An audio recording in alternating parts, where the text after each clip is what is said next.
اللہ تعالیٰ نے انسان کی ایک عادت کا بیان کیا، ایک بری خصلت انسان میں، بری عادت انسان میں، بری نیچر انسان میں یہ ہے کہ خلق ہلوعا، کہ یہ جلد باز ہے، فیصلہ کرنے میں جلدی، کام کرنے میں جلدی۔ اور یہاں جلد بازی کا مطلب وہ جلد بازی نہیں جو سستی کے اگینسٹ ہوتی ہے۔ ایک ہوتی ہے سستی، کام ہی نہ کر رہا ہو آدمی، تو اس کے اگینسٹ تو چستی چاہیے ہوتی ہے نا کہ کام جلدی جلدی نمٹائے۔ یہاں جلد بازی کا مطلب ہے خواہشات کا غلام۔ اسے پتہ ہے کہ میں نے اپنی خواہش پوری کی تو مجھے نقصان ہوگا، لیکن کہتے ہیں انجام کو چھوڑو، بس کام کرو، کام کو فوکس کرو، وہ بعد میں دیکھا جائے گا۔ یہی وجہ ہے کہ جو دنیا پرست لوگ ہوتے ہیں وہ دنیا کو آخرت پہ ترجیح دیتے ہیں، کیونکہ دنیا جلدی مل رہی ہے، جنت کب ملے گی؟ بعد میں۔ وہ کہتے ہیں جنت ونت کو چھوڑو یار، ابھی جو کیش مل رہا ہے نا اسی پہ چلاؤ، حور ملے گی بعد میں، ابھی جو حوریں گلی محلوں میں ٹہل رہی ہیں فی الحال انہی سے سیٹنگ کرو۔ اب کوئی ان کو بتائے بھائی ایک طرح کی حور ملے گی، یا یہ والی لے لے یا وہاں والی، تو وہ کہتا ہے بھائی یہ تو کیش ہے نا، تو اس سے محروم ہو رہا ہے۔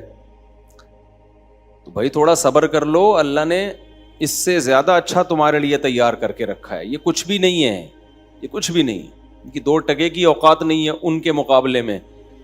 لیکن انسان کیا ہے بھائی؟ جلد باز۔ کیسے اللہ تعالیٰ جنت کے نقشے کھینچتے ہیں نا، متقین علیہا متقابلین، جنتی خوبصورت باغات میں، چشموں میں تخت پہ بیٹھے ہوئے ہوں گے آمنے سامنے۔ جنت میں بھی میز کرسیاں نہیں ہیں، تخت ہیں۔ اس سے پتہ چلتا ہے کہ میز کرسیوں پہ بیٹھنا نیچرل نہیں ہے، تخت پہ بیٹھنا کیا ہے؟ بولو، نیچرل ہے۔ جیسا کمفرٹیبل انسان اپنے آپ کو گاؤ تکیے میں کمفرٹیبل فیل کرتا ہے نا، ایسا میز کرسی میں فیل نہیں کرتا۔ تبھی مسلم کلچر میں ہمیشہ سے مہمانوں کے لیے شاہی تخت اور گاؤ تکیے لگے ہوتے تھے، جہاں پاؤں پھیلا کے طبیعت سے لیٹ کے یا بیٹھ کے گپ شپ لگائیں۔ میز کرسی تو آفس ورک کے، لیپ ٹاپ ہاتھ میں اور فش فش کر رہے ہو آپ۔ بڑے بڑے ہوٹلوں میں بھی اب یہی ہوتا ہے، تخت لگے ہوئے ہوتے ہیں اور بڑے بڑے تکیے ہوتے ہیں، کہ ایسا بیٹھ کے نا کبھی اس کوہنی پہ سہارا لے کے آدمی بیٹھتا ہے، کبھی اس کوہنی پہ سہارا لے کے آدمی بیٹھتا ہے، کبھی پاؤں سامنے والے کی طرف کیے، اور بڑے کمفرٹیبل ہو کر آپس میں گپ شپ لگا رہے ہوتے ہیں۔ تو میز کرسی پہ یہ نہیں ہوتا۔ تو اس لیے اللہ تعالیٰ نے جنت میں میز کرسیوں کا تذکرہ نہیں کیا۔ جہاں بھی اللہ نے اہل جنت کے عیش کا تذکرہ کیا، قرآن ایک لفظ استعمال کرتا ہے، متکئین فیہا علی الارائک۔ اریکہ کہتے ہیں تخت، تخت پر تکیے لگائے ہوئے بیٹھے ہوں گے، تخت پہ تکیے کا اپنا ہی جملہ کمپلیٹ کیا کرو بھائی، مزہ ہے۔ کبھی گھر میں ایک تخت لگائیں، ایک تکیہ لگا کے یہاں بیٹھیں، سامنے بیگم کو بٹھائیں تکیہ لگا کے، اور گپ شپ لگائیں، اور بتائیں بیگم کو میری آپ سے شادی ہوئی تھی، اس سلسلے میں حاضر ہوا ہوں آپ سے ملاقات کے لیے، ٹھیک ہے نا؟ تو متکئین فیہا علی الارائک، تو قرآن کیا نقشہ کھینچتا ہے کہ بھئی یہاں جلد بازی میں برائیاں مت کرو۔ جلد باز ہے نا، تو اللہ نے ایک بری خصلت کے طور پہ بیان کیا۔ تو جس چیز کو اللہ برا کہہ رہے ہیں وہ فائدے مند ہو سکتی ہے؟ اللہ کہہ رہے ہیں برا ہے، دیکھو چرس کیوں پیتا ہے، ابھی مزہ آ رہا ہے آنے دے، او بھائی چھوڑ دے، صبر کر لے، یہ عادت ہی چھوٹ جائے گی تو چرس کے بغیر ہی نارمل رہے گا، تو چرس پینے کی تجھے ضرورت پڑے گی نہیں۔ سگریٹ پینے والا کیا کہتا ہے، بھائی سگریٹ نہیں پیتا دماغ خراب ہوتا ہے، چاہیے یار مفتی صاحب تو نہیں پی رہے، ان کا دماغ تو خراب نہیں ہو رہا، صحیح ہے، کیا خیال ہے؟ ہم تو اللہ کا شکر ہے اللہ نے بچایا ہوا ہمیں، ہمارا کیوں نہیں خراب ہو رہا؟ اس لیے کہ ہم نے پی نہیں ہے تو چھوڑ دو، مت پیو، صبر کر لو۔ اور اگر اپنی خواہش کو پورا کرتے رہو گے تو جتنا تڑپو گے جال کے اندر، جال گھسے گا کھال کے اندر۔ پرندے پہ جب جال میں آتا ہے نا تو ہلنے سے پھنستا ہے وہ جال میں، آرام سے پڑا رہے نا ٹرک سے، احتیاط کرے، پھر مالک جال اٹھانے کے لیے اڑ جائے، لیکن تڑپتا رہے گا نا جال کے اندر تو جال اور کھال میں پھنستا چلا جائے. مچھلی نے کانٹے پہ منہ مارا, منہ مار کے اب بھائی تو پیچھے کو زور لگائے گی نا تو کانٹا اور اندر گھسے گا. تو اب یہ نہیں ہو سکتا کہ اب تو ایسا کر زور نہ لگا, زور نہ لگانے سے یہ ہوگا اوپر یہ بندہ سمجھے گا کوئی مچھلی پھنسی نہیں ہے, یہی سمجھے گا نا اس کو. وہ تو مچھلی جب کھچا لگاتی ہے تو اس کو اندازہ ہوتا ہے کہ کوئی شکار آ گیا. کہ مچھلی کو اتنی سینس کہاں بھائی, لیکن انسان کو تو اتنی سینس ہے کہ نہیں ہے. تو جو خواہشات میں دھنستے چلے جا رہے ہیں, دھنستے چلے جا رہے ہیں, عجیب عجیب قسم کے ڈیزائن ہمارے سامنے آتے ہیں یار. میں جس طرح کے ڈیزائنوں سے ملتا ہوں نا, کبھی آپ کو ملوا دوں آپ پاگل ہو کے مر جاؤ, بولو یار کیا کیا فلمیں مارکیٹ میں آ رہی ہیں. کچھ فلمیں ایسی ہیں ہر خواہش پوری کرنا ان کا جذبہ ہے دنیا میں, حلال حرام کی کوئی پرواہ نہیں ہے ان کو. یہ بھی مل جائے, یہ بھی مل جائے, یہ بھی ہو جائے, یہ بھی ہو جائے, ان میں صبر ہی نہیں ہے. اور کچھ ایسے بے وقوف ہیں دین اور مذہب کا لیبل لگا کے اپنے آپ کو جائز نعمتوں سے بھی محروم کیا ہوا ہے. جائز نعمتوں سے بھی اپنے پاؤں پہ خود ہی کلہاڑے مار رہے ہیں. ایک صاحب آئے کہنے لگے مجھے ایک بڑا اچھا روزگار مل رہا ہے بیرون ملک, لیکن میں اس لیے نہیں جا رہا کہ جو اللہ وہاں کھلائے گا وہ یہاں بھی کھلائے گا. تو میں نے کہا اللہ تو ہر جگہ کھلائے گا, لیکن اللہ میاں نے بولا ہے ہاتھ پاؤں مار. تیرے کو اگر ٹماٹر بیچنے میں پیسہ کم مل رہا ہے, خربوزے میں زیادہ مل رہا ہے, اور پھر یہ دلیل دو کہ جو اللہ ٹماٹر بیچ کے کھلا سکتا ہے خربوزہ بیچ کے بھی کھلا سکتا ہے, اور خربوزہ کا کاروبار چھوڑ دو. دوبارہ بتاتا ہوں مثال. دیکھو آپ ٹماٹر کی ریڈی لگا رہے ہو, اس میں آپ روزانہ 1000 روپے کما لیتے ہو. کسی نے بولا خربوزے کا سیزن چل رہا ہے, خربوزہ لگا لے, کتنا بچے گا؟ 2000. اب آپ دلیل میں یہ کہتے ہو کہ جو اللہ خربوزے سے کھلا سکتا ہے ٹماٹر سے بھی وہ کھلائے گا. تو یہ بے موقع اللہ کا لفظ یوز ہو رہا ہے, ٹھیک ہے. جب تیری اتنی ہی محنت میں تو 1000 کے 2000 کما سکتا ہے تو پھر تو خربوزہ کیوں نہیں بیچ رہا؟ اس کو بولو خربوزہ بیچے. تو یہ کیا بول رہے ہیں جواب میں کہ جو اللہ خربوزے سے 2000 دے سکتا ہے وہی ٹماٹر سے بھی 2000 دے سکتا ہے, لہٰذا ٹماٹر ہی بیچوں گا. بھائی تجھے ٹماٹر سے محبت ہو گئی ہے تو یہ بتا, کوئی بیرون ملک نہ جا رہا ہو نا اس بیس پہ کہ میرے دین ایمان کا خطرہ ہے, تو بات سمجھ میں آتی ہے, ٹھیک ہے نا. پھر وہ اللہ پہ توکل کرے کہ بھائی چونکہ میرا دین داؤ پہ لگ رہا ہے تو میں دین کو داؤ پہ نہیں لگا سکتا, اللہ پہ اعتماد کرتا ہوں. پھر جو اللہ وہاں کھلا سکتا ہے وہ یہیں مجھے کھلا دے گا. اب یہ صحیح استعمال ہوگا. لیکن ایویں بلا وجہ اچھی چیز کو چھوڑ دینا یہ کہہ کے کہ جو اللہ اس طرح کھلا سکتا ہے, یہ بھی ہمارے دیندار لوگ کر رہے ہوتے ہیں. تو یہ بے موقع توکل ہے. تو خوب سمجھ لو, توکل کا بھی ایک جگہ ہے, موقع کہاں کرنا ہے اور کہاں توکل کا غلط استعمال نہیں کرنا. جو چیز ناجائز ہے اس کو تو چھوڑنا پڑے گا آپ کو, اس میں اللہ پہ اعتماد کرنا پڑے گا. جیسے ٹماٹر کی ریڑھی میں 1000 روپے کما رہا ہے, خربوزے کی ریڑھی میں 2 مل رہے ہیں, لیکن خربوزہ چوری کر کے لانا پڑے گا اس کو. پھر یہ کہنا درست ہے کہ یار جو اللہ مجھے خربوزے میں 2000 دے سکتا ہے میں اس کی خاطر خربوزہ چھوڑوں گا کیونکہ چوری کے خربوزے ہیں, تو وہی اللہ چاہے گا تو مجھے ٹماٹر میں 2000 دے دے گا. اب صحیح ہے, بلا وجہ اچھا بھلا کام تیرے کو مل رہا ہے اور تو کہہ لے جو اللہ ٹماٹر میں 1000 روپے دے سکتا ہے وہ جو خربوزے میں دے سکتا ہے وہ ٹماٹر. اس کا مطلب کہ پھر جو اللہ تجھے ٹماٹر کی ریڑھی میں 1000 دے سکتا ہے وہ ٹماٹر بیچے بغیر بھی 1000 دے سکتا ہے, وہ ریڑھی لگائے بغیر بھی دے سکتا ہے. پھر تو گھر میں جا کے بیٹھ جا, پھر لوگ آ کے تانا دینا کہ بزنس کیوں نہیں کر رہا, تو جواب میں کہنا جو اللہ بزنس کر کے کھلا سکتا ہے وہ بغیر بزنس کے بھی کھلا سکتا ہے. کیا خیال ہے بھائی؟ پھر یہ اور آگے چلا اس کو, پھر یہاں تک بریک نہ لگا. پھر کہنا کہ جو پھر لوگ تو شادی کر رہا ہوگا, اولاد چاہیے تجھے, تو پھر تو شادی نہیں کرنا. اور کہنا کہ جو اللہ شادی کے بعد اولاد دے سکتا ہے وہ شادی کے بغیر بھی اولاد بولو دے سکتا ہے. اور کوئی عورت بھی شادی نہ کرے, مجھے اولاد چاہیے لیکن شادی نہیں کروں گی. کیوں بھائی؟ جو اللہ مریم کو بغیر شوہر کے بیٹا دے سکتا ہے وہ مجھے بھی بغیر شوہر کے بیٹا دے سکتا ہے. تو پھر چلاتے رہو آگے اس پروگرام کو. کیا خیال ہے بھائی؟ سارا ملک کی جو ابھی حالت چل رہی ہے اس قسم کا توکل جب مارکیٹ میں آئے گا تو ملک کا کیا حال ہوگا. تو ہمارے دیندار لوگ بھی غلو کا شکار ہو جاتے ہیں. غلو کا ہر چیز میں تمیز سے اسباب اختیار کرنا یہ ہم پہ فرض ہے, سمجھتے ہو.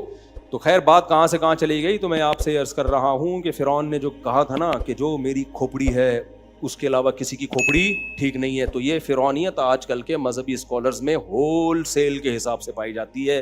ان کی نظر میں نہ امام بخاری کی کوئی حیثیت, نہ ابو حنیفہ کی کوئی حیثیت, نہ امام شافعی کی کوئی حیثیت, نہ امام مالک کی کوئی حیثیت, نہ امام احمد کی کوئی حیثیت, نہ ان لوگ کی نظر میں ابو بکر کی حیثیت, نہ عمر کی حیثیت, نہ عثمان کی حیثیت, نہ علی کی حیثیت, نہ صحابہ کی حیثیت.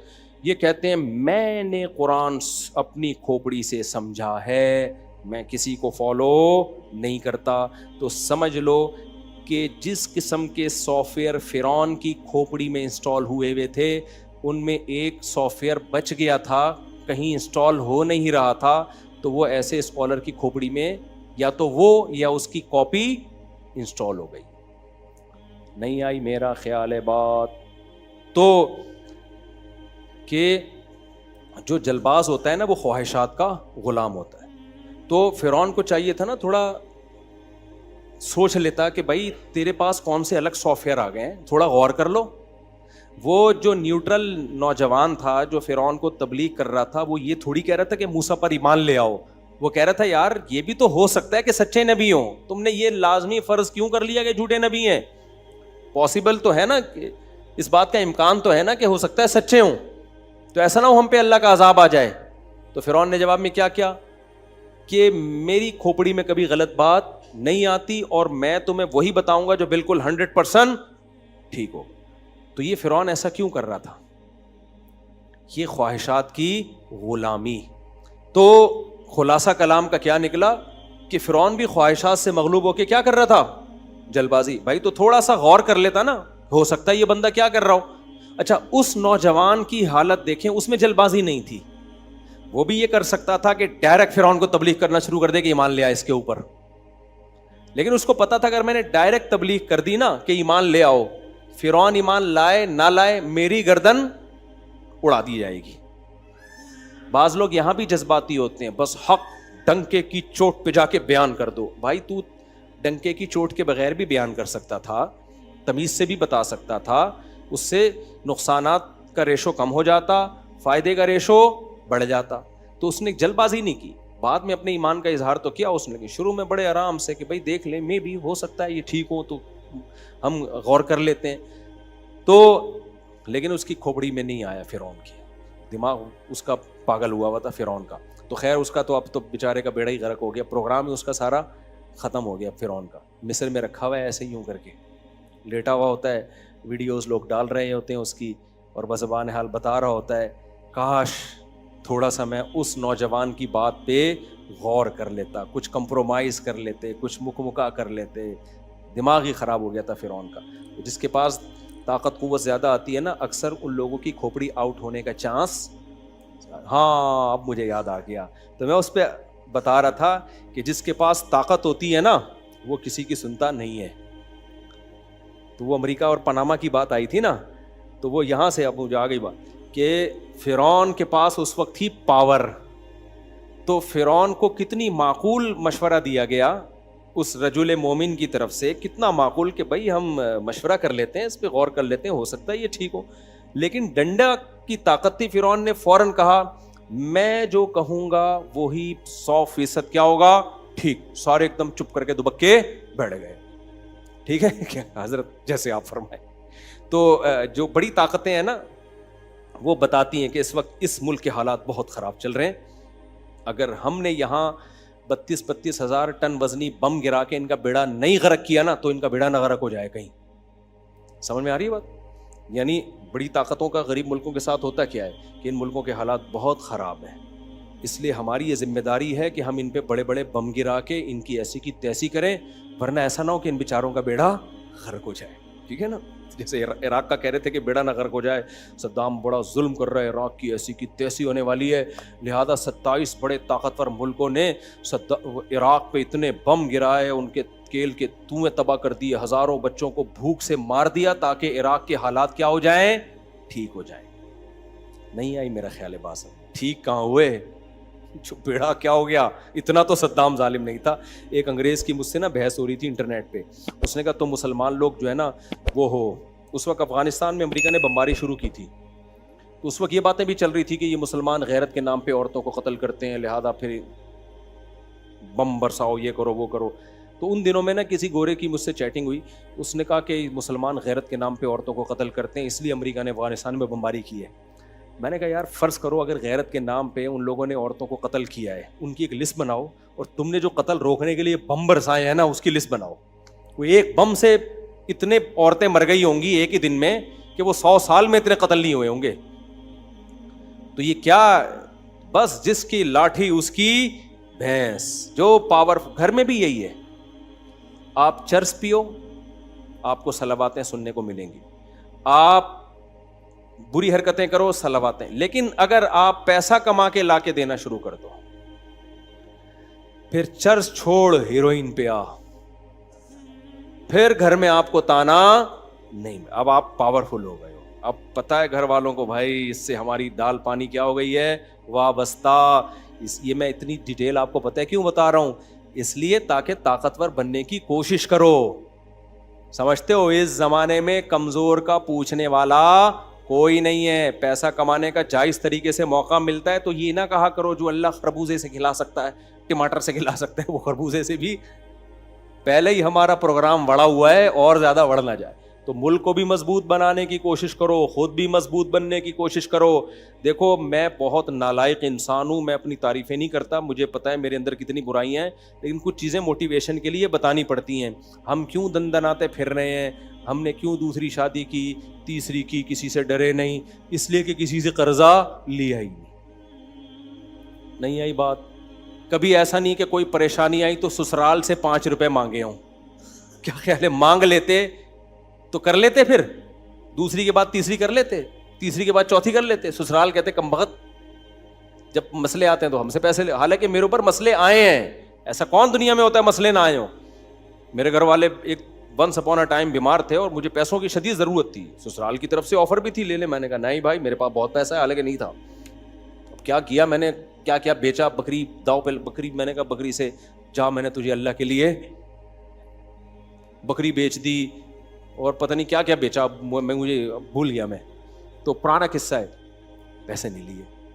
تو جو ہاتھ یوں کر کے زندگی گزارتا ہے وہ ہمیشہ بولو جھک کے رہتا ہے, جس کا ہاتھ اوپر ہوتا ہے وہ سر اٹھا کے جیتا ہے.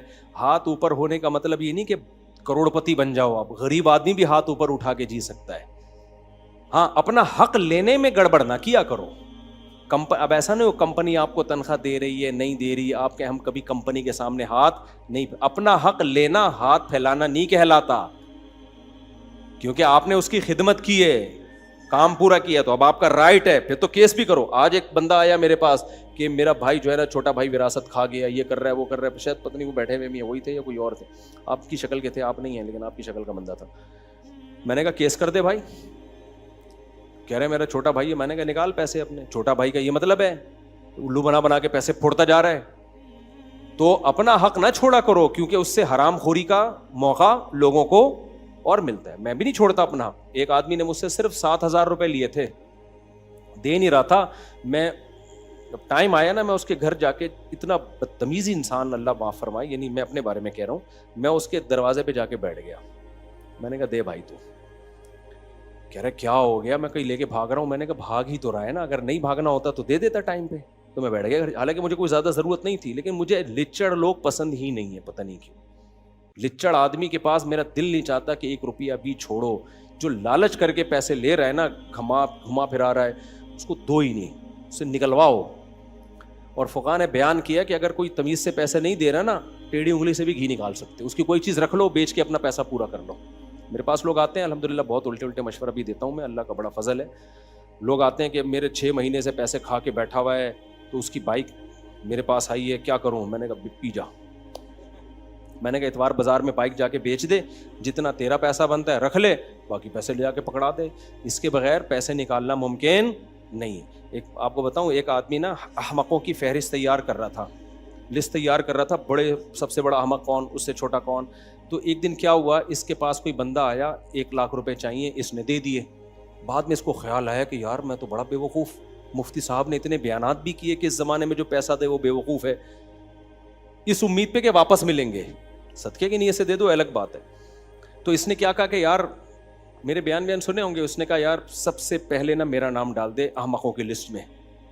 اپنا نام ڈلوا دیا کہ احمقوں کی لسٹ میں, کراچی میں, پاکستان میں جو کسی کو پیسے اس امید پہ دے رہا ہے کہ یہ ٹائم پہ واپس دے دے, وہ کم بے وقوف ہو سکتا ہے؟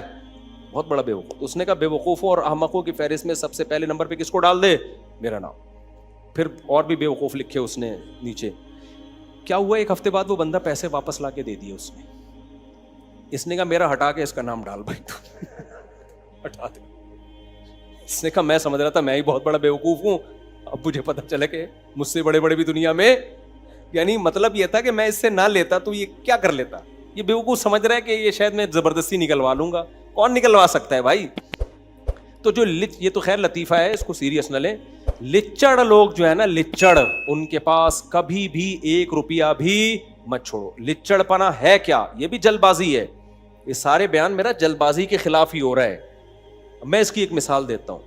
ایک آدمی, یہ ہمارے جاننے والوں کا واقعہ ہے, ان کا کاروبار خراب ہو گیا, پیسہ ڈوب گیا, سمجھ رہے ہو. اب وہ ہمارے دوسرے جاننے والے کو کال کر رہے ہیں کہ یار میرے کاروبار کا ہو گیا بیڑا غرق, کائنڈلی مجھے 6 کروڑ روپے دے دو اللہ کے نام پہ.